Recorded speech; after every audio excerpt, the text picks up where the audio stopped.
Hi guys, I'm Patty. Welcome.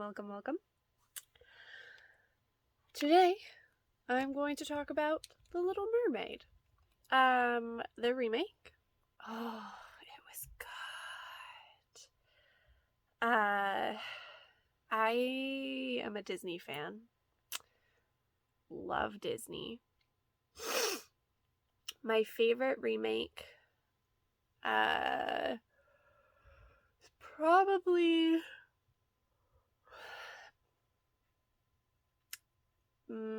Jungle Book or Beauty and the Beast. But Little Mermaid is up there. They did a really good job. My least favorite so far, The Lion King. The Lion King was horribly, frustratingly verbatim. There was nothing new, nothing original. I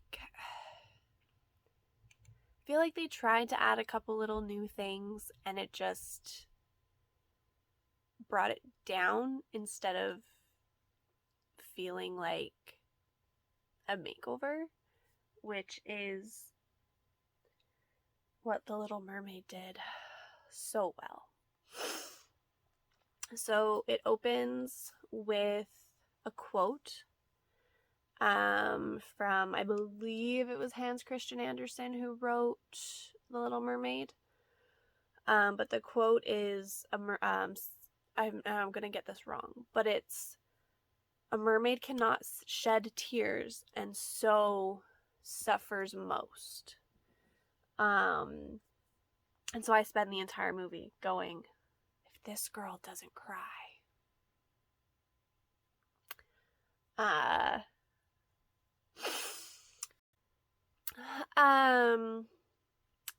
Sebastian was super funny. He was Sebastian, but the actor made it his own. He was his own Sebastian. Flounder was adorable. Again, he was his own Flounder, but he was still Flounder. King Triton was a very different King Triton. He was still, strong and regal. But he wasn't quite so. He was more broody. So his protective dad side and his grumpy, I need to teach you a lesson, it was much more, it was silent but deadly, I guess. I think that's a good metaphor or analogy. Ariel's sisters, they did something really neat with that, and put all of the basically all of her sisters had a nationality that was connected to whichever one of the 7 seas that they protected, basically.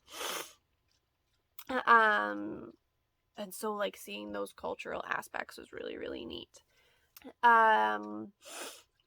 They changed the setting of the movie, so no longer did it take place in Europe, which is where we can assume it takes place in the animated version.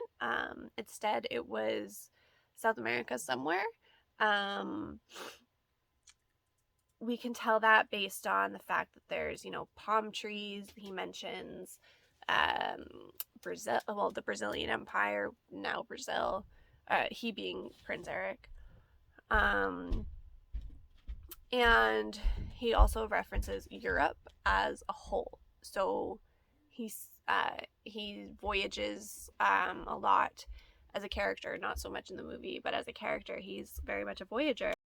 And when talking to his mother, who in this movie is alive rather.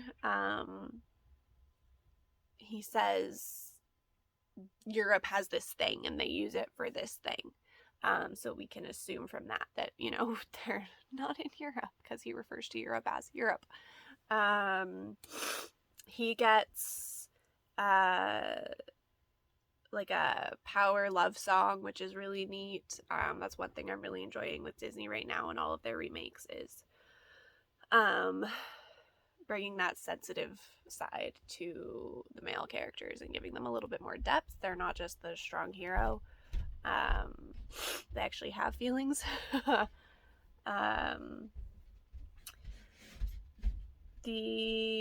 my gosh, Melissa McCarthy, Ursula. No complaints. None. She was phenomenal. So good. I loved it. Like her poor unfortunate souls, her monologues, so much fun. She did such a good job. Grimsby, Eric's, and honestly, in the animated version, I kind of always assumed he was like a butler, but it appears that he actually has a political affiliation. But I really liked Grimsby. He definitely had a little bit more depth to him as well. At one point he goes up to Eric and he's like, "You're being dumb. This isn't you," which is really cool. The girl who plays Vanessa, so Ursula's human counterpart, I was so impressed. A lot of what she was doing was basically lip syncing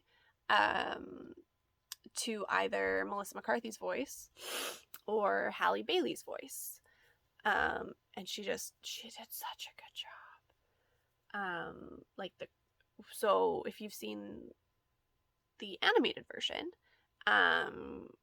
you know that after the ruckus with all the animals on the boat or on the ship, she's got like the crazy eyes and her hair's all bonkers.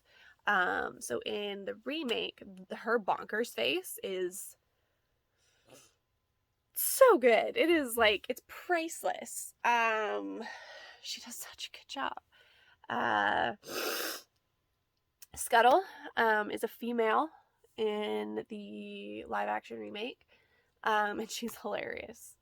When I first found out they were changing the sex of Scuttle, I was like, but I like the dorky doofus man.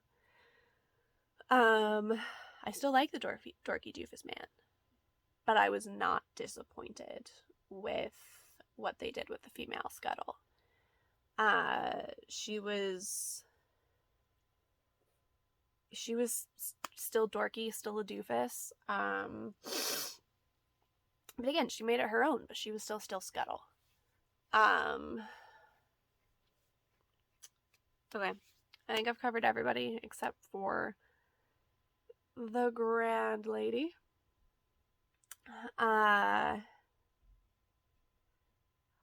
Oh, you know what? I forgot one thing. There was no Chef Louis. And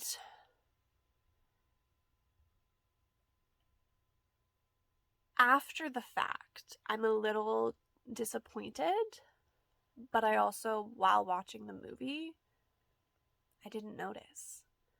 I'm wondering if it might have been a respect to him type thing, because he did pass away at one point. Or maybe they just didn't care enough about the comedic addition that Chef Louis brought. He's not really important to the story at all. He's very, very entertaining, and I like the character. And I like, his musical number in the animated movie, but as far as, character growth and story arcs and all that stuff, he's not,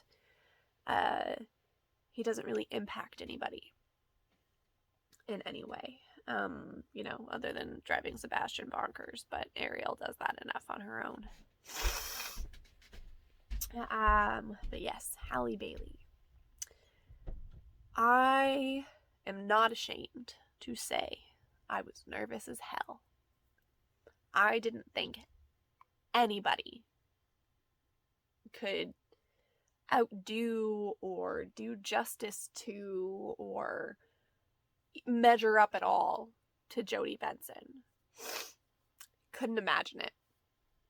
I was like, whoever they do is either gonna fall super flat. They're gonna try to do Jodie Benson exactly, and it's gonna like be super disappointing and suck. Or they're gonna overdo it like people overdo like national anthems and do it like a freaking pop number. I am pleasantly surprised, and I am happy to say I was horribly, horribly wrong. Her rendition of Part of Your World was beautiful. I did get chills. It was just,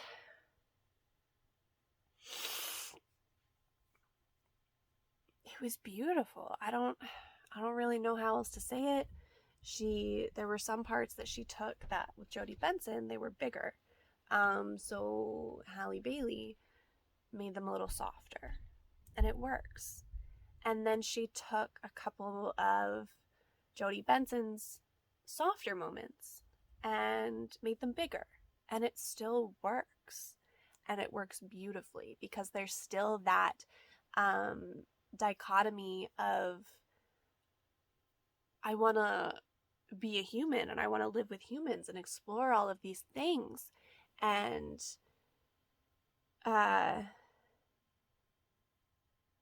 being a mermaid and not thinking she'll ever be able to do that. There is another song that was added in with Halle Bailey, and it's like, I can't believe I'm here. This is, it's so amazing. I keep falling over myself. I can't absorb all of it. And that song I smiled the whole time. That whole song, I was smiling. I was giggling. It was very, very good.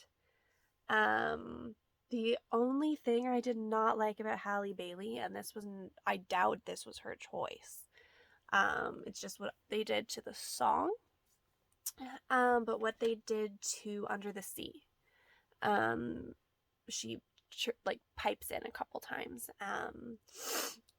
And I don't know.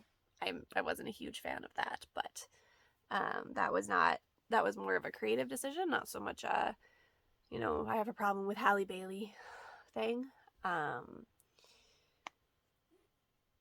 Kiss the Girl, they did a really nice modernization. They adjusted one line from There's One Way to Ask Her. And the assumption there is, you have to kiss her to find out if she wants it, which of course is untrue. So instead of that, they changed it to use your words and ask her. Because, she can still nod. Can I kiss you? Yeah. There was a fun little twist in the spell, in the potion that Ursula made. I will not spoil what that is, but it was a fun twist. And then there was also, it was in my brain like 2 seconds ago. Oh, how Eric finds out her name. Super cute, super funny. 'Cause in the animated version, he's asking her, he's naming these names, and she's like, no, and she's like, no. And then, Sebastian comes in or something, and he's like, Ariel. And then Eric goes, Ariel? And she goes, in the live action, they're like looking at stars, and he shows her the Aries constellation.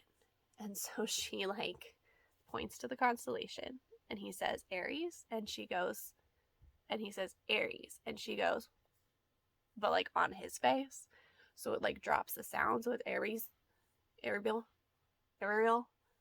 And that's how he finds out her name. It's super, super funny. And just sweet and cute, and it's, the movie is joyful.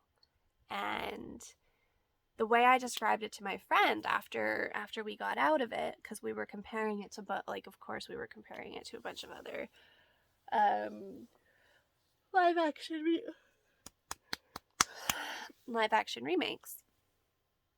So while we were comparing it, we were talking about how, you know, The Lion King was bones, muscle, skin. It was all the same, you know?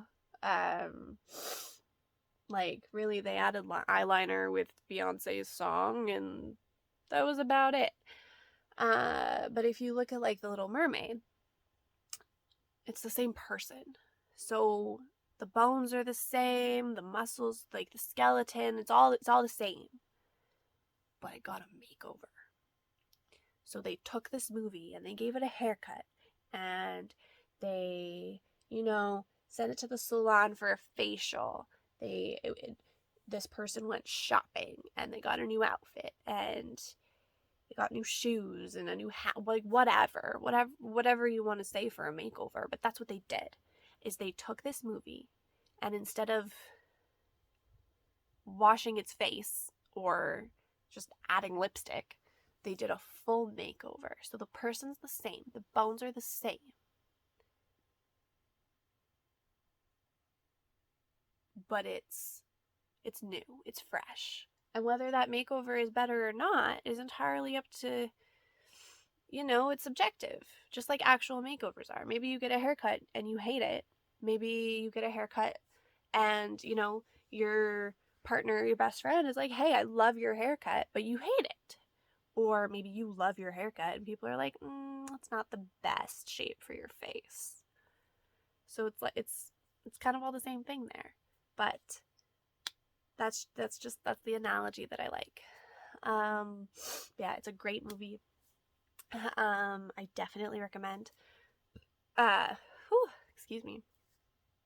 As far as like being a wonderful film, I wouldn't say it's a great film. Like, a great film is, you know, a piece of art.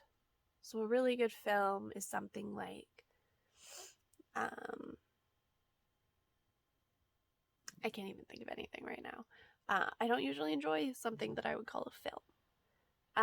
It's Shakespeare, like, piece of art, but I don't really enjoy it. But yeah, no, Little Mermaid was super enjoyable. Definitely recommend. Let me know what you want me to review next, and I'll have a movie night. Bye, guys.